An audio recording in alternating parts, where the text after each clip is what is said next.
guys, how's it going? Welcome to this week's recap video and happy Easter. I can't believe we're at that point already. Yeah. Easter is my favorite holiday because it's relaxed and it's spring. So everything looks a lot prettier outside.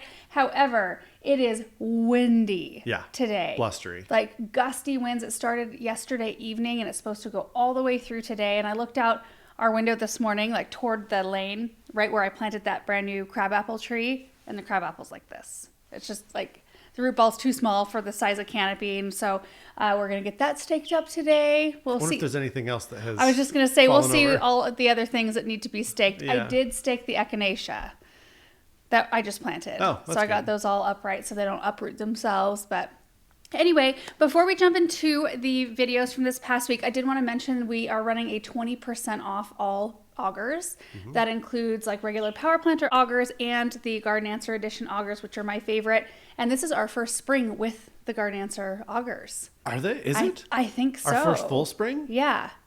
Because I think it was a little later when we kind of came out with it them. Was. Anyway, no code needed, and the sale runs through the 25th. So gardenanswer.com for that.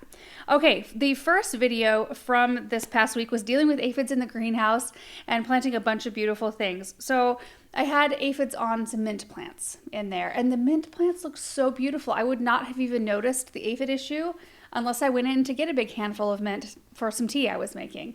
And I was bummed because they're absolutely, well, one of them was loaded with aphids. So I showed you the insecticidal soap, I think is what we used on that. That's kind of what I like to start with, especially on edibles, and then build up from there and use stronger stuff if I have to. So just went through that, and then we loaded up the gator. We had some saxifrage and some loosestrife we planted out. What else did we plant that day? I think we planted foxglove out that day. There's probably something else that I'm forgetting. But anyway, it was a really nice day.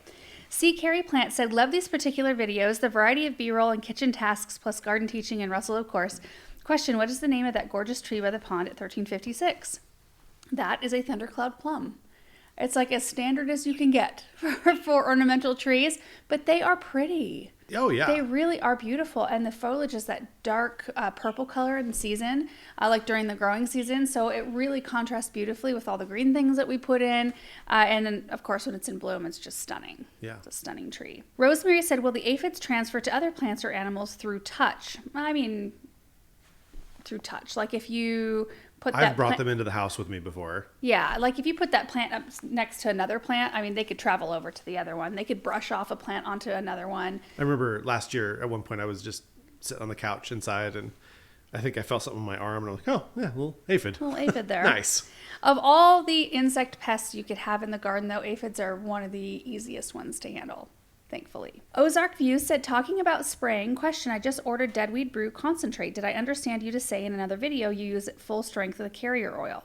What kind of carrier do you use, if any? So we don't use it full strength. We use it at the highest mix ratio. So we don't we don't just spray out like the full concentrate. It's like a 12%, I think. You'd have to look. There's a chart on the label of the concentrate that says if you want like, I don't know, I'm not reading it, so this might be wrong, but like 6% strength, or if you want 10% strength, or 12%, I think is the highest it goes. So we usually use it at the highest 12% rate, mixed in with like a surfactant, like a spreader sticker. Some people will use like Dawn, I think, like dish soap. I've heard that. I've not done that. So it's just something that will help that product adhere to the leaves of the plants instead of just beating up and rolling off. So it just gives you, I think, better results. Huh. And Dawn does that? Well, I've heard that. You can add like a drop or two of Dawn in, and it's like helps with that. Yeah, when you're mixing it, it's going to be something like, an ounce per gallon of water, or 2 ounces per gallon of water, or 3 ounces per gallon of water, something like that. So it is a percentage, but also the way that, like practically speaking, you're just going to be putting more of it. Yeah. When you're doing a higher rate. Right. And then you add the spreader sticker in with that other stuff. So you might do like 1 ounce per gallon, depending on what kind of sticker or surfactant that you have. Lynn Sophie said, can I plant perennials permanently in a ceramic container, medium-sized, part shade? Yeah, absolutely. The things that you like maybe should consider, one, the zone of your plant. If you are putting a perennial or a shrub in a container, it's best to choose ones that are just extra tough, because it kind of builds you in a little bit of a buffer for any like crazy cold winters that you might get. I mean, we don't have like super mild winters all the time or really cold winters all the time. It just kind of varies from year to year and you don't really know. So it's kind of nice to have that built-in buffer. I think like the professionals will tell you to choose a plant that's 2 zones, like rated 2 zones lower than your zone. So like we're a zone 6. So if we choose a zone 4 plant, then you're just that much better off. And then also make sure you keep them watered. And it's one of the last things you're thinking about in the wintertime. But like, let's say you get a snow cover on your plants, but that snow's not melting. It's just sitting there. Like no water's getting to the root of that plant. So you do have to make sure to keep them on a schedule. We check ours every 2 to 3 weeks and splash water on any that might look like they need it. We tend to get a lot of wind, so that dries things out a lot in the winter, especially if we're not getting consistent moisture. Grant Spencer said, when did the trees at 958 get planted? Aren't those new? The red points along the back of the orchard, along that fence line. Yeah, I planted those 3 years ago, maybe. I think maybe you filmed it and we just kind of popped it in, maybe. Yeah, I don't remember if I filmed it or not, but I asked the neighbor because I planted it like right on the fence.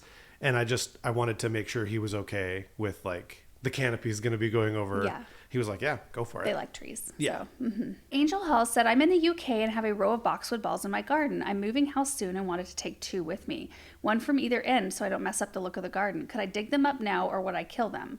I don't know how old they are or how big they are, how established they are. Sometimes that can be a little bit tricky. I mean, I guess you're not out anything but the work of doing it. Try to get as big of a root ball as you can. I have successfully moved some boxwoods, but I want to say it's like a 50-50 shot, the ones that I've moved. Mary said, I have a saxifrage in a pot that is currently blooming. I had planned on dividing it and planting it in the garden. Can I do this while blooming or should I wait? If you did it now, you might disrupt bloom time. It might shock the plant enough to where it kind of kicks it out of whatever it's doing currently. So you could wait till it's done, and that way you can enjoy the blooms for longer. Potentially. I mean, potentially you could divide it and it would be completely fine. Plants are pretty resilient. Robin said, do you prune or shape forsythia? Typically on a plant like that where it blooms on old wood, I try to choose varieties that I can just leave alone because they are a little bit particular about when you prune them. So lilacs and forsythias both. And macrophylla hydrangeas, those kinds of things, you want to prune them immediately after they're done blooming. Or like on macrophylla hydrangeas, you just deadhead them. You don't cut down into the branch. Otherwise, they're forming up buds for next year's bloom on this year's wood.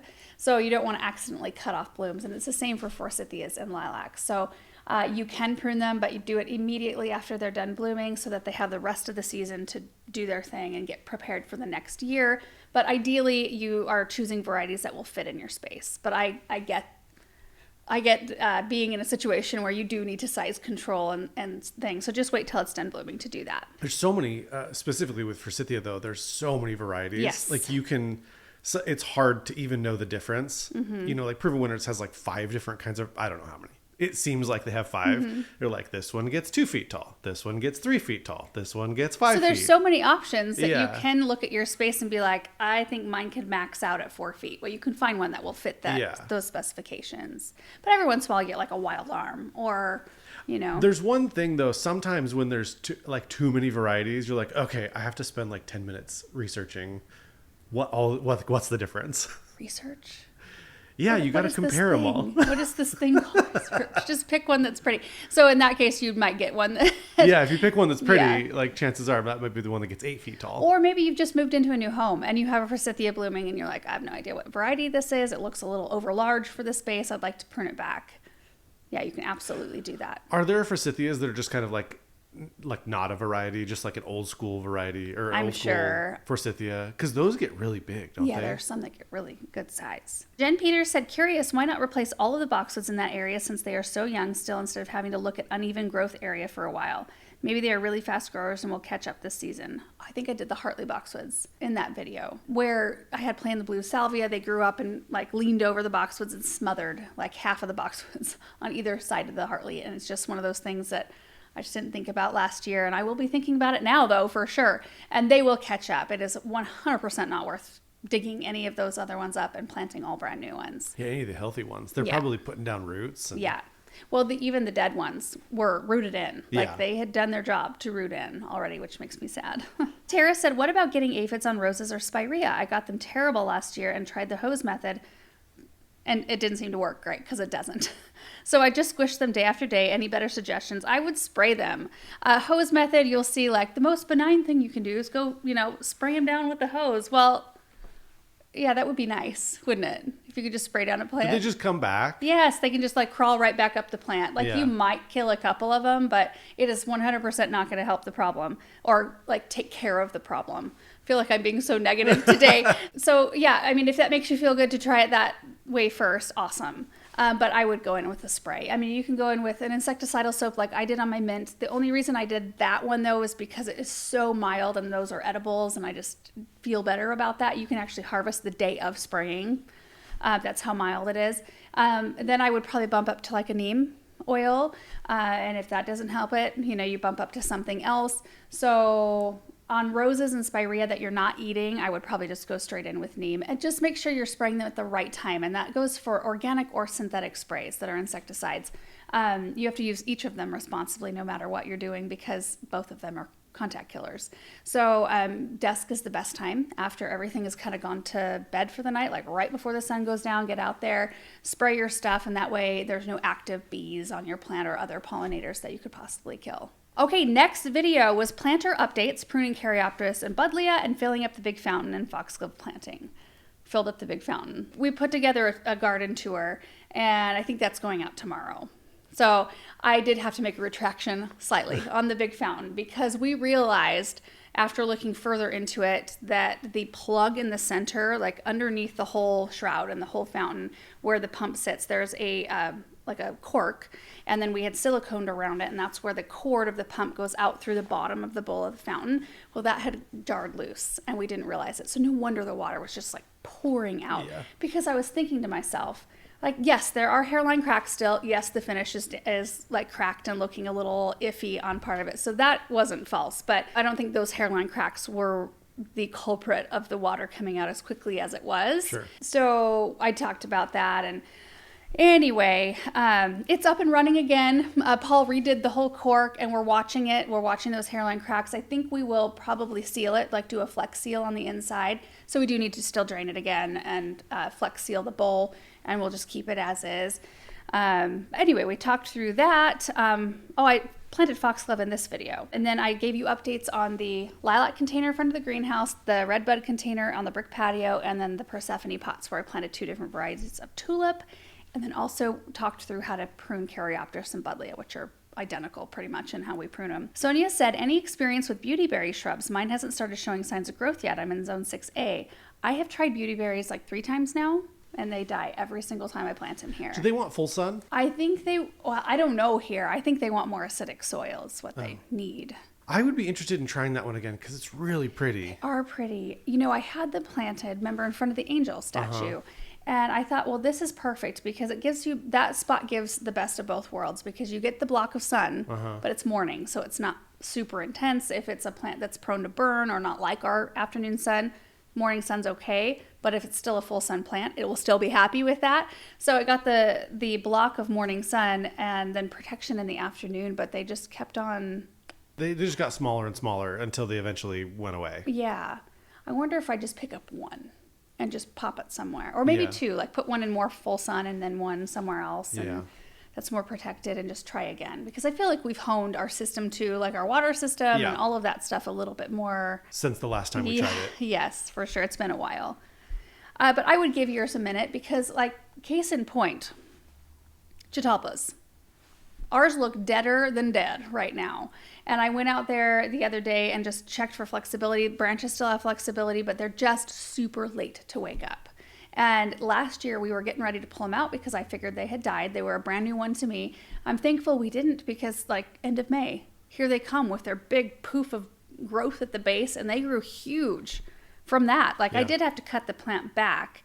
And I do think it says, I can't remember their zone range, but it says it's more of a shrub in northern climates where it's more harsh, and it's more of like a small tree in areas that it's more mild, which is actually perfect for where I have them planted because I thought they stayed a lot smaller. Yeah. So I put them like real close to a walkway, and then I thought 10 to 15 feet tall and 8 to 10 feet wide. I did not place those properly, but if they're going to die back to the ground every year for us, they're perfect. It just depends on your region Right. Based, is what the height will determine. Right. So my point is that your beautyberry might just need a little bit more time to wake up.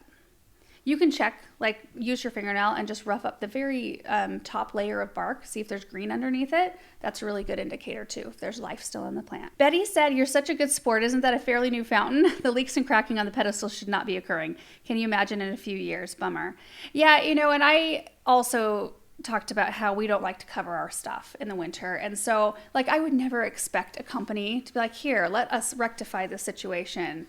Like, you screwed it up, but let us help you." Like, I know that our fountains and things would last a lot longer if we covered them in the winter, but they're so ugly when they're covered.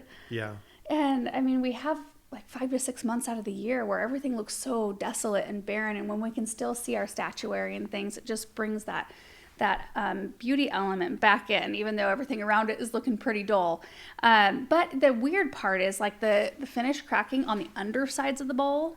And like on the pedestals that are more protected. Yeah. Like that, I would. It's got to be just freezing, like water's running down and. But not fully. I mean, it's full coverage cracking. Yeah. It's not like, here's where some water was settling, and froze. Well, it's probably why they recommend to cover it. It probably is. It's just one of those things. And the fountain is from Campania, and I don't have extensive experience with Campania fountains. I have a lot of experience with Unique Stone, which their stuff winters beautifully.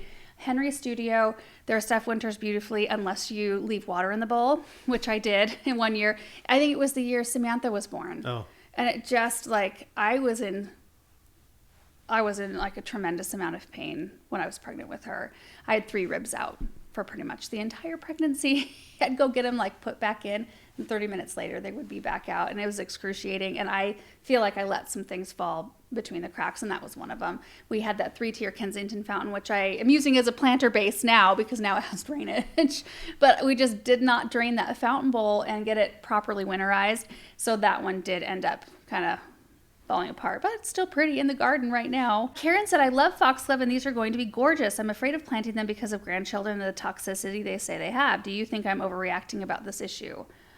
I don't want to like say that anybody's overreacting, like, because everybody has different triggers and different like levels of comfort. I think it depends on how long you've been around those types of things and how it really plays in your garden. But I don't worry about those things at all. I have monkshood, I have foxglove, I have hellebores. I wouldn't think twice about any of that stuff. I've grown castor beans. And those seeds are incredibly toxic. I mean, at this point, the only toxicity thing I'm worried about is anything we plant around the paddock area. Yeah. Like in the future, if we happen to get horses, I don't want anything toxic around them. The toxicity thing with kids is like, I mean, you've got to have really like weird kids. Not weird, maybe inquisitive.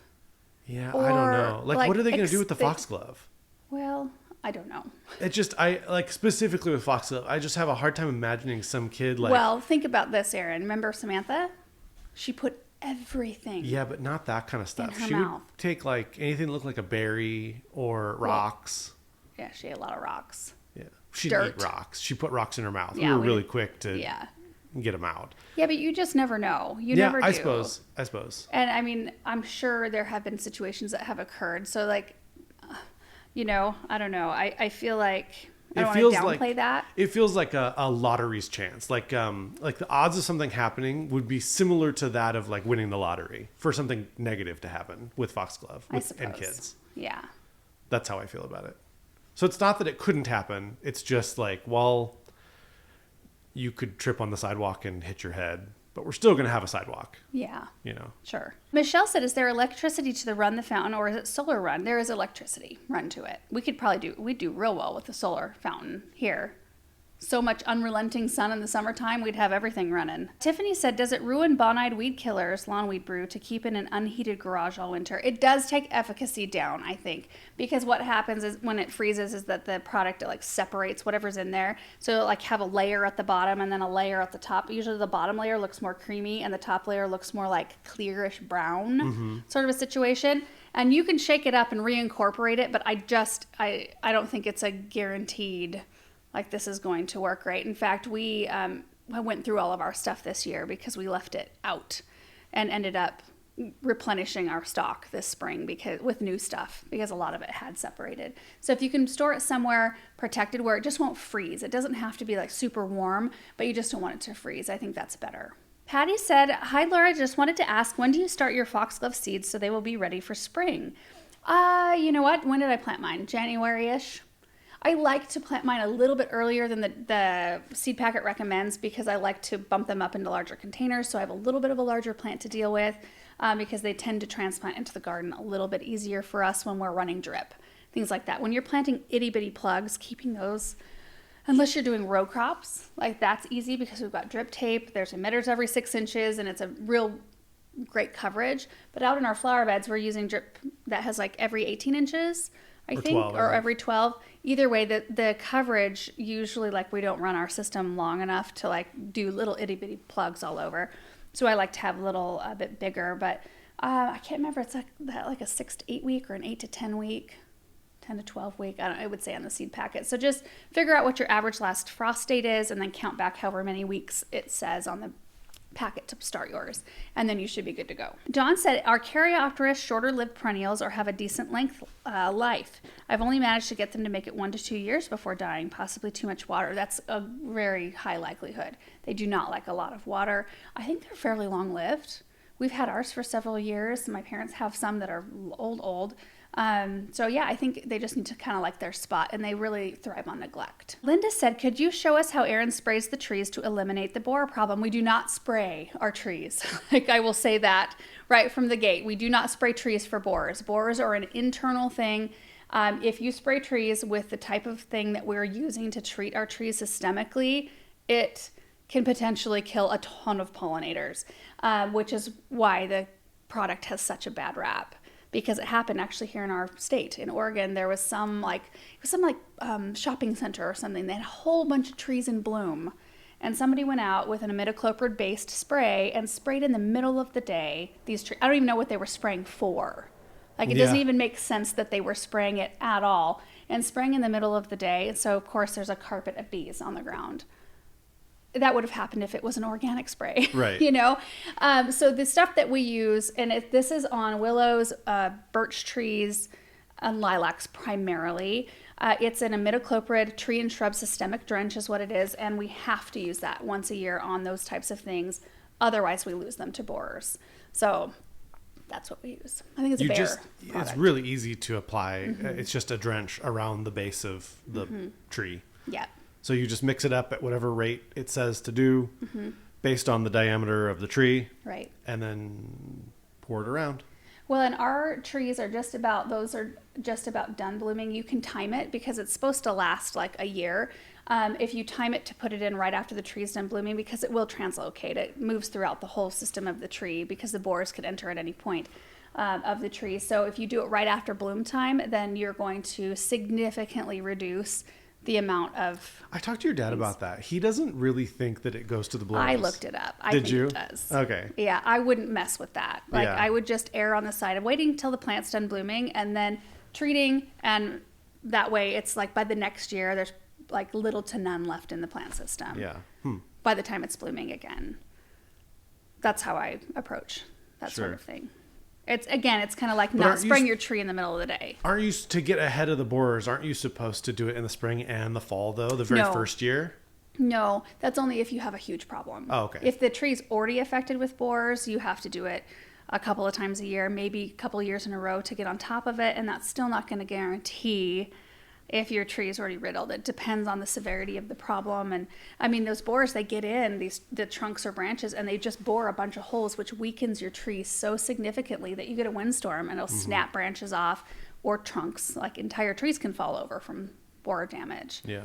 So anyway, Ashley said, "How and when would you prune a lilac?" So again, on lilacs, just like forsythias, just wait until they're done blooming. You can do your pruning and they'll be fine. They'll have enough time to set their buds for next year's bloom. Unless you have a bloomerang lilac. If you have one of those in that line, they're a repeat bloomer, and you can go in and kind of prune them. I mean, I wouldn't prune them hard.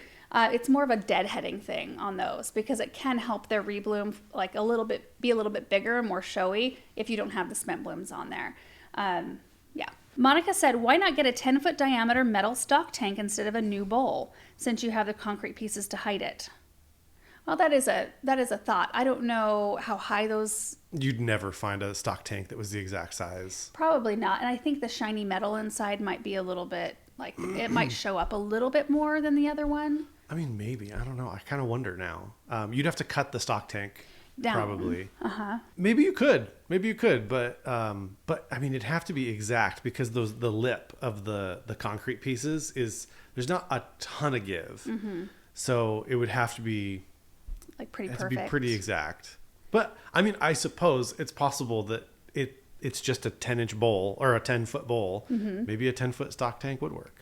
Be interesting. Okay, next video was a new perennial plant load. That was an exciting day. So we got in 2 stacked pallets, like they were 3-tier, I think, pallets full of perennials. They were Proven Winners perennials, and they come from Walter's Gardens in, I can't remember the town name. It's not Zealand, is it? Yeah. Is it? Yeah. Michigan. We were able to tour that, like, I don't even know how many years ago it's been. But whenever we get plants from them, like, I know it's going to be good. They send out such beautiful things. So I unloaded everything. We did a tour through all the new plants, and there were a lot of new 2025 plants in there, a lot of new ones for this year as well. Or I mean 2026 rather, plants, and then there were some new for this year as well. And then we picked out a couple, the echinacea and the Stokes aster, and planted them out in the garden.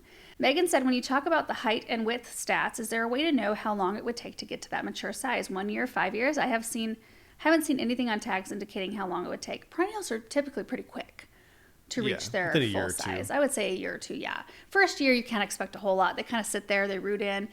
Second year, you'll see significant difference in growth. And then third year, I would imagine they would hit their maturity. I mean, every plant's a little bit different in that regard, but it's just a few years at max, I would think. CK said, hey guys, thank you for all you do. I'm your biggest fan. I'm confused on the zones for mangavis that you are growing. I was not aware you can grow them in different zones than what is on the tag. I'm in a zone 8B and would love to grow these, but I thought these were out of my zone reach. No, most of those will thrive. So the zone range, like on those mangavis, most of them were 8 through 11 or something like that. Which means that they have to be, in order to be considered a perennial, in order to allow you to keep them out in the garden for the length of winter, they have to fall within that zone range. Mm-hmm. So if you are a zone 8 and you find a mangave that's a zone 8, you can plant that in the ground and leave it. We can't. We're a zone 6. It gets too cold here, which means if I'm planting a zone 8, I need to have the ability to either dig it, I could treat it as an annual, which we do sometimes, or you need to be able to have it in a container or dig it and bring it somewhere warmer for the wintertime. Otherwise, it will die. Valley said, do Prairie Princess spread quickly by horizontal roots? Can you shear them down for a more formal look, almost like a hedge? Are you sure that it really attracts any pollinators, even if it claims that it does? That is a brand new perennial to me, so I will have to report back because I've never grown that one. I think I mentioned in the video, I've never grown that variety of plant, like period. I haven't grown any. I think it's an ironweed is what the common name is. It looks beautiful, but I have no idea what to expect yet, so I'll have to report back on my experience. SGT She said, what is the name of that delphinium? Is it the one of the ones out next year? I've only ever seen Proven Selections on their site. Yeah, it's a new one coming out next year called Violets Are Blue, and let me tell you, so we planted them out that day, I think this day, right? Yeah. No, we planted them out maybe the next day after. Anyway, and then that night it started getting windy, and the next day we had 30+ mile-an-hour wind gusts, and I thought, oh geez. Like, this is a good way to test the delphiniums, which are supposedly like a mid-sized delphinium that are super sturdy. Like, you shouldn't need to fuss with them, possibly not even stake them. And I was really surprised, especially because I know these delphiniums have not been grown out in a windy field, and then they were in our high tunnel. So they've been protected for, until they got here to our home. So that was their first experience being out, and of course it's going to get super windy. And some of the taller stalks were bent over a little bit, but the new ones that had started up are just fine. We'll see how they fare today after all of the many, many hours of gusty winds. But yeah, I think there are a lot of plants listed as Proven Selections, and there's a number of delphiniums, I'm sure, but they're not moved into the Proven Winners line unless they're superior in some sort of way. In this case, it's supposed to be a super sturdy one. I love the color. So pretty. And Marie said, hey Laura, is there a salvia that doesn't smell bad? I love the plant but hate the smell of the foliage. Maybe it's just me. I enjoy your videos every day during lunch. My colleagues know that when the headphones come out, don't bother her. She's watching her garden, lady. That's awesome. Salvia. I've noticed that there's some varieties of salvia that do smell worse. The one I think I got Azure Snow, and then I've got like Indiglo Girl and Pink Profusion. We've got other ones out there, and they have a salvia smell to me, but they're not super strong to me. I know that's completely subjective. And everybody might take that smell a little bit differently, but there is some, like, is it white sage or something like that? Oh, it's just horrid. It's got the most horrid smell. So I think maybe different groups in that category might have a worse smell than others. To me, the ones I've got out in the garden don't have a horrible smell. It's like a nostalgic smell. I've never noticed a salvia smell. Yeah, I mean, I only notice it when I'm cutting it back. That's it. Sure. And that's kind of true for a lot of the plants that I get into. Like Russian sage, it doesn't have a super pleasant smell, but I don't smell it in the air. It's only when I'm like rubbing it on my arms, like getting in there to cut the plant back. Megan said, so jealous, waiting for my plant loader to arrive here in Nova Scotia. Question, I have Russian sage I want to move. Is it safe to do so this early in the spring? Yes, it's the best. If you can dig a hole and get it moved and it can wake up in its new home, that's perfect. You eliminate a lot of shock doing it early. Pamela said, what kind of permit or license would I need to buy plants and supplies from a wholesaler if I do not plan on reselling? For reference, I homeschool an autistic teen and plants are one of the few interests he has, and I could use any discounts I can get. Thank you for being an inspiration to me and my child. That's really sweet. Most wholesalers require you to have a reseller's license. How do you get that? Through your state. So like apply whatever your state requires. Everything's different. You know, Oregon is different because like there's no sales tax. So I feel like ours is pretty straightforward and easy. Sure. Other states might require you to jump through some hoops. I don't think you actually have to sell them. You can use it yourself, but you have to get the license, I think, from your state. And then, you know, like Walters in this case would require that from you. You have to provide them the license. And then they probably, I'm sure there's like a website that they check it to make sure it's a valid license. Sure. And then they can, you know, whatever their minimums are, you just have to place a minimum order. Yeah. I don't know what plant minimums are these days. Every company is a little bit different. Yeah. We've found with the store, I mean, some people literally have like a $1,500 minimum, which most of the time, like you can meet that super easy. Sure. And then other places will have like a $70,000 minimum order, and it's not consistent. Yeah. Tammy said, any luck overwintering yucca in a container? Northern Illinois here. Well, I plan on putting those 2 Dragon Slayer yuccas they sent in containers. So we shall see. And I can't remember. Let me look up really quickly what the zone is on that. Because I know exactly what containers those are going to go in. They're a zone 5 through 10. So it's rated 1 zone lower than mine. So probably be okay. I think the biggest thing for that is making sure they don't have too much water. Like you don't want to dry them out, but yuccas typically don't want a whole lot of water. So it's going to be a very easy one. In fact, I might even take them off drip. I think having a consistent drip to those might not be a good idea unless you can have them on their own zone. If you can have them on their own zone and give them water like once or twice a week, I think that would be the best. All of ours usually are hooked to a flower bed system, which is going to run every other day, which will be too much for these. So we're going to have to think about that. Next video was planting 3 shrubs and 3 trees and a few more cleanup projects. So let's see. We planted a purple robe locust, the Shade Master honey locust, which was a huge pain. We ran into not 1, not 2, not 3, but 4 PVC pipes. So we were digging that hole. And then I also planted the crabapple, which is leaning right now. And then we planted 2 Centaura Pura lilacs and 1 yellow twig dogwood, which is so gorgeous. They're all gorgeous. Fuego said, why don't you terrace your hill like your parents did with theirs? More space for plants? You know, we've talked about all kinds of different things that we could possibly do with that hillside. Terracing it is a good idea because it would make that space so much more usable, but it is such an unseen, unvisited part of our property. Like, I just don't know. Like, we never see it. Right. Never. It's not visible from any portion of the rest of our property. It would basically be a view for the cows. Right, down below. Down below. And I can't imagine. So, like, if we terraced it, would it pull us down there to go look at it more? We have so many areas in our garden now that we like need to check consistently, that adding just one more. It is north facing though, and the one nice thing about that idea is that we would have opportunity to plant a lot more shade stuff, which would be quite fun. Yeah. I mean, you know, who doesn't want more space Here's to plant shade plants? The other problem is that there's a lot of trees down there. There's some birches and elms, and there's all sorts of stuff down there. And those trees are not in good shape. And it's kind of easy just to let that exist, you know, because at this point, those trees are established and we don't water them or anything like that. So if we were to terrace it, then it would start to feel like, well, you know, like branches are falling left and right on these trees, but currently nothing is under them. It's just unused space. Yeah. So that's also a reason to just let it be wild. Because I don't want to have to take those trees out. Yeah. Maybe one day we'll get bored. Yeah. Maybe one day we'll fill up our property and need a new space. That's probably when it would be tackled. Mitch Miller said, I planted several purple robe locust trees in our previous location in Zone 6 Texas Panhandle area. None of the trees I planted had thorns, but it turned out that they had extremely weak wood. Are there different varieties of this tree? I'm now in Zone 8 East Texas and would love to have this tree. Thanks for the content. The purple robe locust might need to be treated for borers. That could be a reason why they have weak wood.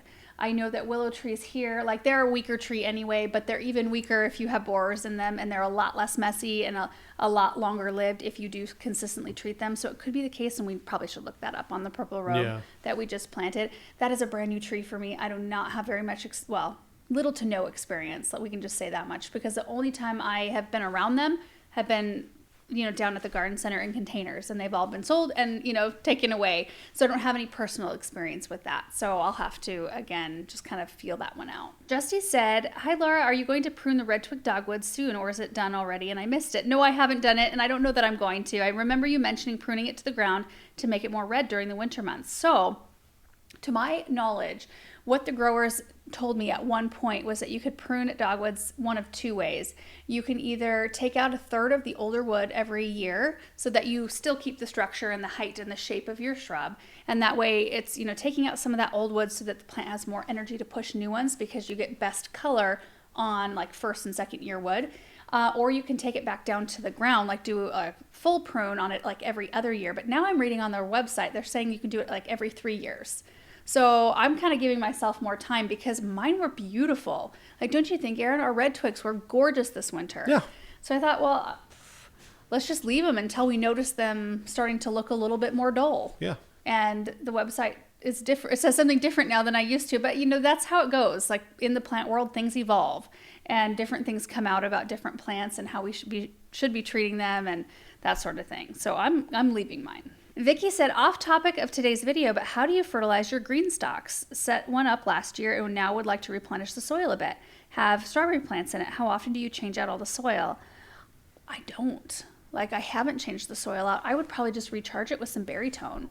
Just the individual pockets, get yourself a bag of Berrytone and try to work some of that around the roots, and that will be, I'm thinking, sufficient. Do a liquid fertilizer. You could also do that. Yeah, but I think Berrytone works so well. You could use like a liquid grow. I just think the Berrytone is a slower feed, so it'll last a lot longer in the soil as opposed to a liquid. But either one would be fine. Yeah, because if you do a liquid at the top and just fill up, you know, like a gallon or whatever of... Yeah, but if those particles don't those tiny little holes in each of the water distribution pans... You'd want to mix it up really well. I think they could get plugged. I would probably just keep it clean water going through there. And if you're going to fertilize it, water individual. That's how I would, because I think that those holes are too tiny. Okay. And I think they could plug up. And the Espoma fertilizer, the liquid stuff, is still, like, you have to shake it every time. Yeah. So it's incorporated. There's stuff in there that I don't think will fully dissolve. Sure. Jen said, where do you purchase those trellises and what is it called? We need one. Oh, I did. I cut back clematis, the pinky winky. No, that's a hydrangea. What's it called? Pink mink? Is that right? Whoa, that one just completely left my brain. Hold on, let me... Pink mink. Pink mink. Yeah, pink mink. Okay, well, I didn't completely lose it. And then I also cut back the climbing roses on the chicken coop area on their run. The trellises came from Gardener Supply, and I've had them on the house for almost the whole time we've lived here. I want to say like probably 7 years they've been there. So I'm sure they still have them. They were pretty popular. I know a lot of people ordered those. I can't imagine they would get rid of something that looks like that. They're so kind of like, I don't know, classic. They're classic shaped. The thing I really like about those is that they have these little brackets that come with them that when you install the trellis, it installs the trellis out from your house like several inches. So it allows for the vines to crawl without being like smack up against the siding of your house. And while they'll still touch the siding, they're not like, they have something, I don't know, there's more room for airflow, and I think things are just happier, and I think it's better for the siding. Devin said, is there a reason to wait to prune the clematis until spring, or could you prune in the fall since your trellises are so beautiful? I was thinking about that. And maybe like next year, even if I don't take it all the way down to 18 inches in the fall, which would probably be just fine, you could take it down like to 3 feet or lower. That would get rid of most of that crummy looking canopy. Maybe we should do that this next year, because they do look pretty crummy. And I think you just kind of get used to it after you walk by it so many times. But when you finally get to the project and you realize how much better it looks to have them gone, Yeah. it might be nice. It's kind of like hydrangea blooms, like dead, dried up hydrangea blooms. I need to get out and cut those off in the fall, because I don't love looking at those through the winter. Sally Sweet said, has Douglas stopped taking swipes as you walk near or try to say hello? Still does it. Still does it. Not as often. He will let me pick him up. He jumps up onto my lap, but I don't trust him. I'm like, oh, please don't bite me. Please don't swipe at me. And like, I try to give him as much love as he wants, but I also try to respect his space, and I don't know that line sometimes. So yeah, he will go after Samantha sometimes. He does. It's like he senses the youngest one in the pack. Yeah, she's not quite as scared of him as she used to be, but I don't like that. I don't like that he kind of like targets her because she's the smallest. Mm-hmm. I've had to get after him a couple times. Well, it's crazy, and I thought that he was kind of over it, but the other day, this is a few weeks ago now, Benjamin and the kids and I, or 3 weeks ago now, the kids and I were walking toward the house. We had just gotten home, and Benjamin and I walked by him, and he just sat there, and then I turned around just in time to see him come out, like run at Samantha and swipe at her. Yeah. So no wonder she's scared. She wasn't doing a thing. She was just walking. Right. And he does that to her. And she's like the sweetest, most, like, she loves animals. Right. Like, loves them. And she's gentle, and she's sweet, and she's kind. She's never like given an animal a reason to do that to her. It makes me really kind of anyway, so he just does his thing. Sarah said, regarding water pipes, could you use a stethoscope? Paul mentioned that. Yeah. Activate zones and listen for water movement. I was thinking like maybe if we turned it on, I could feel the water moving through the pipe. Yeah. Because sometimes like it'll shake it a little bit or move it a little bit. So we were talking about that, and then it ended up being to where we could just fit the root ball between them, and it didn't really matter in the end. I like where it's at. Yeah. It's possible that all 4 of them were abandoned. It's possible. Because I know that there was only one pipe going through that area that has active water. So it has water going through it all the time. It's not like a zone. So you can't turn it on. You can't turn it on. It's like there's water in it already. I mean, it's like pressurized. So you could turn a faucet on, and that would facilitate water starting to flow. So a stethoscope could potentially still work. Yeah. But yeah, it wouldn't be like the difference between off and on. It would just be pressurized and flowing. Gotcha. Hot in AZ said, hey, Laura, do you guys ever walk around your property for exercise? If so, how long would it take to walk around the whole area? I'd give anything to be able to get some fresh air and exercise in such a beautiful place. We do walk around it a lot. Was it like this last fall? We were trying, did we map it out like how long it is? Yeah, I wondered if we had like a full mile of gravel road. And we don't. No. But it was like a half mile. You can do kind of like a combination of things to where you're really not like going retracing your steps very much anyway to get to a mile. I think, now correct me if I'm wrong, I think if we start like right by the sidewalk that leads to the kitchen, you start there, you go over kind of by the dumpster and take the whole ring road, the road around the dirt lands, and then you come in front of the pond, and then you take the road behind the barn, come back up here, and then if you go past where you started and go back up toward the dumpster, I think if you go partially down that service road, you hit a mile. Oh, maybe. I think. Did you go around the loop? Yeah. Or like around the South Garden, like our main I went around road? like the service road. I got in the truck. I think my mom and I did. No, not service road. The main loop that we drive on. No. I did like the whole exterior. That's what I mean though, is if you do the whole exterior and then do the interior road. Then you probably, you'd hit a mile, but probably before you were even back to the main lane again. I don't think, because I was measuring it in like Google Earth or something like that, because you can do points. And even that, I don't think you can quite get to, because then Really? the question is, do we have a mile worth of Maybe we gravel road? Maybe we got behind the orchard fence, and that's where we hit a mile. I don't know. I can't remember. For a lot of we'll have to people do that again. who aren't super visual, they probably are like, what are you guys even talking about? Yeah, you guys quit talking about it. Who cares? Okay, next video is planting a viburnum and several new perennials. So I planted a popcorn viburnum, some heartstrings coreopsis, also the delphiniums and the sedum and the penstemon. Beautiful. And while that was going on, while I was planting, our neighbors were getting a pool craned over from our side of the property over the evergreens into their backyard. So that was kind of the excitement for the day, to watch that process go down. WUV said, did the sedums and delphiniums not need biotone, or did I miss that step? So I missed it. And then you might have noticed when it was in the montage, but I went back through and tossed biotone just around the delphiniums and the penstemon, not around the sedum. Sedum did not want fertilizer. It would not thank me for that. So I did get it in there. I just forgot to put it at the bottom of the holes. And that happens every once in a while. Connie said, does seeing the neighbor's pool go in make you yearn for your own, Laura? No. How about you? No, I think at this point right now, I think I would have, even if you were into having a pool, I think I'd have a hard time pulling the trigger on the expense of the whole thing. Really? And the ongoing expense. The turnative events? Well, I don't know. I mean, because you got to heat it, and I mean, I still want a pool, but maybe just not this moment. Maybe like 5 years down the road. I can deal with that. You can. I like that timeline. Does the barn go in before or after the pool? Well, that's what I mean, is like there's so many other things that we want to do, and it's like I don't know if pool is the like top of the list for you? Yeah, top of the list. It's hard to say. Sure.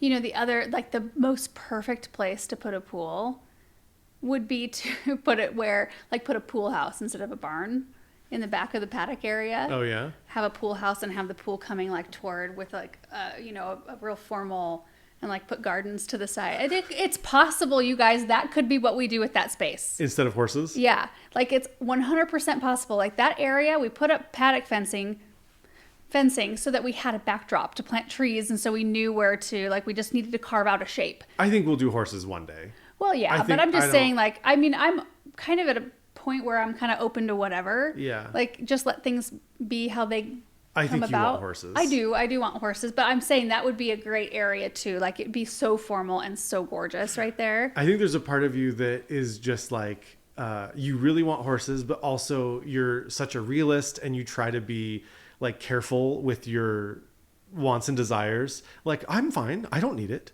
I could be fine. Is that how you are with the pool? Maybe.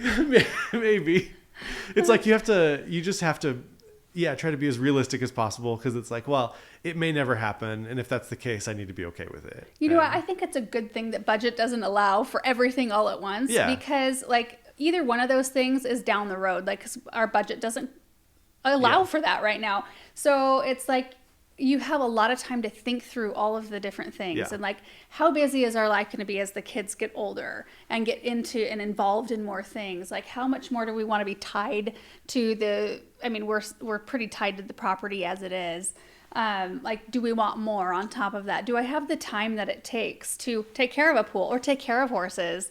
The time that you should be putting into having animals if you have them, in my opinion. Yeah. Like, is that a realistic approach to life? And will that bring me peace, or will that bring more burden? Mm-hmm. So I think sometimes pushing it down the road so that you really can have a chance to think through those things instead of jumping. I used to be more of a jumper into things like that, and like more of a spontaneous.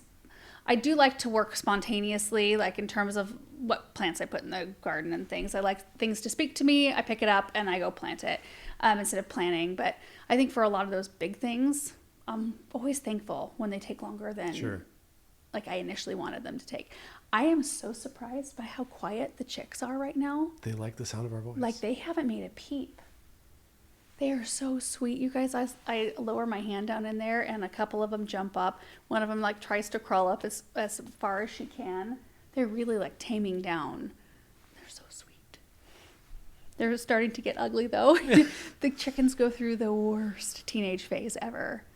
They look so like scraggly and Yeah. mangy for a while when they're growing their feathers.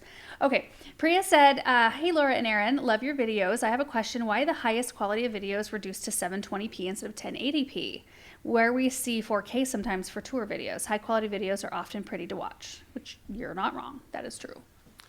Why is it reduced to 720? You know, one, that could be her carrier. Like if you're watching on Verizon or whatever, sometimes they limit. But if she's able to see in 4K, that probably tells me that that's not the case. Mm-hmm. I don't know, unless I've been exporting videos incorrectly. Hold on. Let me look up the most recent video. Oh, yeah. I wonder if I've been exporting videos wrong. Sorry. How many videos have I done that? How long has it been that way? Okay. 7 days ago, there was a 1080p video. So it can't be more than a week. Oh, that is my fault. We'll try to make sure we don't do 720p. So then. we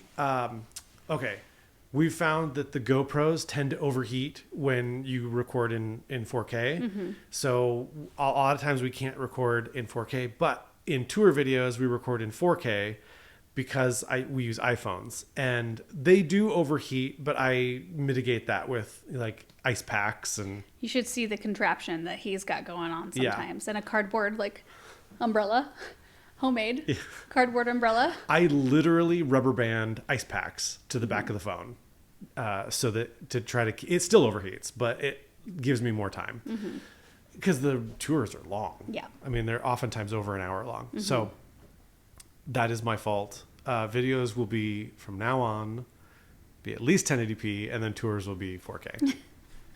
Betty said the viburnum looks so healthy and mine is prone to leaf curl. What's the cause, and do you know a solution? Most of the time when I have seen leaf curl on viburnums, it's due to woolly aphids. So you might check the interior of the leaf to see if there are any woolly aphids in there. That's like a real typical thing in our area anyway. I don't know that our viburnums suffer from leaf curl due to anything else. I would check that out first. Randy said, your new plantings have me excited for a garden tour. When do you think you will start them again? You will see one tomorrow. And we did the entire property. It'll be over an hour. Yeah. Waterfall said, can you please tell me what size DeWalt drill you use for 5-inch or 3-inch auger? For the 3-inch auger, I use a 20-volt drill with a handle. And then for the 5, 7, and 9-inch augers, I use the 60 volt. 60 volt with a handle. I have used the 20 volt on the 5-inch before. Oh, you have? If you have really rocky soil or like real heavy clay or whatever, I probably wouldn't try the 20 volt. But if you have pretty loamy soil that is easy to drill in, then you can get away with the 20. So that's the 5-inch is kind of just on the edge. Gotcha. Seaworth said, just curious, how does the garbage truck get through your gates? He's got a code. They've got a code. And it's kind of nice. We kind of know when we're going to have a lot of people in and out through the day, and we just keep it open so that, people can leave freely without having to have a code or need to, know how to operate the gate. But that has been one of the single best purchases we have made on this property. Like, hands down. Plastic greenhouse that's heated and the gate. The two best things. I don't know. There's quite a few things. Like There are. But, I mean, in terms of practicality and how much we use them. I don't know, like a gator. Well, yeah. The bobcat. Yeah. I mean, there's some things that are kind of like, we couldn't do the things we do without them. There's a lot of things like that. But the gate's on the list. Yeah. Oh. Strong Cup of Tea said, do you have any plans for the beautiful metal arbor over the stone path?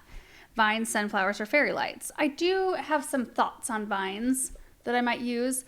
I, of course, thought roses initially, and then I just don't know if I want to deal with the in and out of bloom that they are, and then the amount of work to keep them, kind of contained. It's too small of an arbor. Well, no.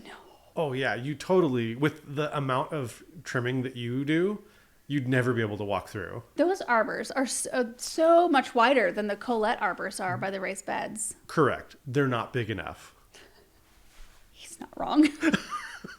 So I'm thinking of things that are not going to cause a mess, but things that are aggressive enough and can handle the full sun and all of that stuff. So I've got a few ideas in mind. Initially, last year, I was going to plant Concord grapes over them. Yeah, why not? Well, because I just don't think I want extra grapes to harvest. Yeah. I think the 4 vines we have is plenty, and we have got the Niagara, white grapes, which they call, I think the white Concord is its like kind of common slang name, I guess, because they have the taste like the Concord, so they're great for juice. But I just don't know if I want the extra harvest. Grapevines are so vigorous. You know this. Yeah. They're so vigorous. And I just don't want any like fruit falling on the ground and having a mess or whatever, So probably not that. Amanda Larson said, I love getting videos early, so you must be a member. We do post our videos the night before for all members, so they get them it depends. It's not a set time. We try to get them ready as early as we can, but sometimes we're pushing it. Yeah, it's like 10 p.m. our time or 11 p.m. that I actually get it up. And then, if you're on the East Coast, it's like 1 a.m. Most of the time it's early evening, though. Yeah. Most of the time. How much do ornamental grasses spread? I love the totem pole grass, but I didn't want it spreading too much. Our totem poles have not spread, not even a little.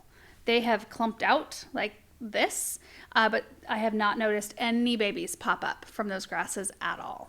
So in my experience here, now we are on drip system because we don't get a lot of rainfall. If you live in an area that's a lot more moist than us and, the seeds fall or whatever, or there's just more nice conditions closer to the plant, it might spread more.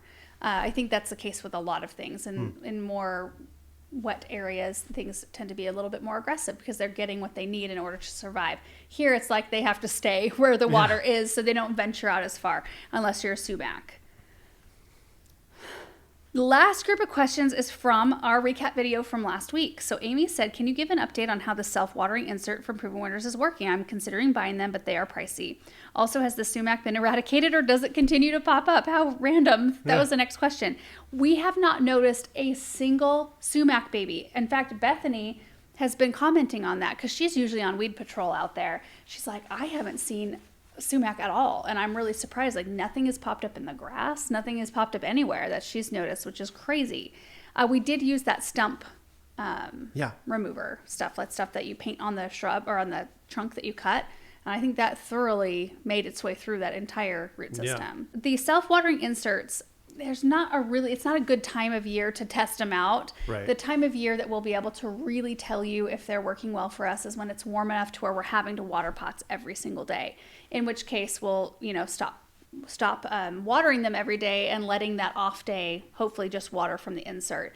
So we won't be able to tell you until summer is like probably half done. Yeah, it'll be like July when we'll know. Yeah. But we will let you know for sure. I'm just thankful that they're in a lot of the containers. Like as I swap them over and prepare these containers, it's nice to know they're there because I can pull spring stuff out, plant summer stuff, and I know that insert's just ready to rock. I wonder if Ken got more because I know we sold out at one point. Yeah. Delina said, do you struggle with bunnies eating your seedlings? I want to grow strawberries, but I'm afraid the plants will be eaten unless I have a tall planter box like you. We've had one bunny sighting, a couple bunny sightings this spring. And we had bunnies last year, not very many, but we had one or two in the garden last year, and they never ate. No, that's not true. They ate my beans. They ate my soybeans and my lima beans. I kept wondering what in the world's going on. Like, I can grow beans, right? Like, I've never had a problem growing beans. And I noticed after the first, they came up, they looked like something had just kind of stripped them, and there was little stems left that were kind of like at a point but no leaves, and then they just kind of turned brown and went away. And so I replanted and the same thing happened, and I found a bunny in the garden. So they must have been drawn to those particular plants. They didn't eat any of our strawberries next door. The strawberries were one row over. They never messed with those, but they messed with my beans. Nothing else, though, in the garden that I can tell. But that's not to say that they wouldn't eat your strawberries if that's what's available. You can get all kinds of real pretty things you can put over them. I know Gardener Supply sent us out a lot of cloche looking things that are chicken wire to where you can set them over your plants and it protects them from bunnies in particular. Krista said, could you share what your favorite blueberry bushes are? I prefer sweet ones. The best blueberries I've had are Spartans. I've also had Blue Ray and Blue Crop, which are pretty dang good. Blueberries are a struggle for us, but I think Spartans have been my number one favorite thus far. Lori said, if I have perennials in a planter and the soil level drops, I can add some on the top, but then isn't the plant going to end up planted too low? It isn't like a pot that you can take it out and add soil below. Do I have to dig up those plants to add more soil? Yeah, you can't really add more soil around the plant or it will be too low. So you'll have to dig the plant out, remove them from the container, and add more soil below the plant. in order to bring up that soil level. Liz said, hello, speaking of new raised beds, are you still planning on raised beds in the cold frame for all of your beautiful chrysanthemums? I don't know what I'm going to do with those. That's what the plan was, to put raised beds in there. We have some other thoughts for that whole entire area, might be changing it up a little bit. So I hate to put anything in. Again, I'm glad we didn't jump on that project because we have different thoughts. And if I put raised beds there, then we'd have to move them. And I don't like, raised beds are kind of like you want to set them and leave them. Yeah. You don't want to have to move them. So I don't know. I'll probably find somewhere out in the landscape to put those. And unless there's somewhere that you could like pick them up with the tractor and move them around easily or something like that. You'd have to have some kind of a bottom because like we just picked up a couple raised beds recently and so a bunch of soil fell out the bottom. And they were older. Yeah. So I don't know. Patrice said, question, what brand was the mini Kenilworth ivy? That one in particular I am interested in and I'm finding seeds, not plants. I really want some. They were grown by a place called Blooming Nursery. Here in Oregon, I think. So, I don't know. They all come in Blooming Nursery containers, all the plants that they grow. So I think I don't know if they're open source or if they're a particular brand, but they came from Blooming Nursery. That's about the only information I have on that. Cheryl said, I made it through the entire recap. Oh, it wasn't hard at all. Good. Have you thought of using pine needles to mulch your strawberry beds? It helps a little with the acidity and I think it's attractive. I've used it with mine for years. I do have a great supply on our property, which helps. As always, you two are a bright point of light in my day. That's a thought, you know? Yeah. I mean, it takes forever for pine needles to break down. So in terms of acidity, when you don't get a lot of rainfall, it takes ours a long time to break down. In fact, they say in this area, it's like not even worth putting them down. Oh, really? In order to bring up acidity levels, unless it's like been a pine tree that's been there for ages. But I do need something on top of that soil. And I was thinking straw. I could use pine needles. Yeah. I mean, it's the same basic idea in that it helps your strawberries lay on something other than soil. That is a good thought. Laura said, love the long recap videos. Question, you were always talking about your high pH soil versus acidic soil. Can you explain the difference? What does pH stand for? Is it possible to purchase home test kits or is it something you like to have done professionally to find out what your soil is like? You can get home test kits.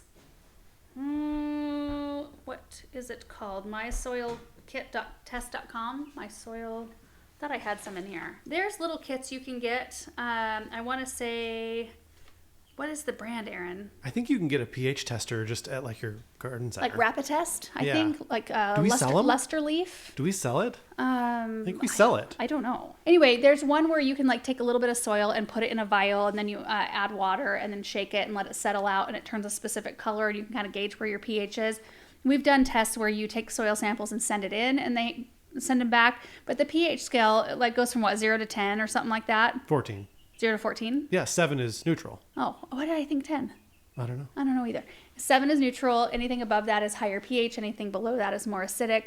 And we have areas in our valley that clock in like above a 9 on the pH scale, which is super high pH for plants. But our particular property, we weren't that high. We were like high 7s. Yeah. So it's just like it is more alkaline and a lot of plants like a little bit more acidity. So that's what it means. What were you looking up?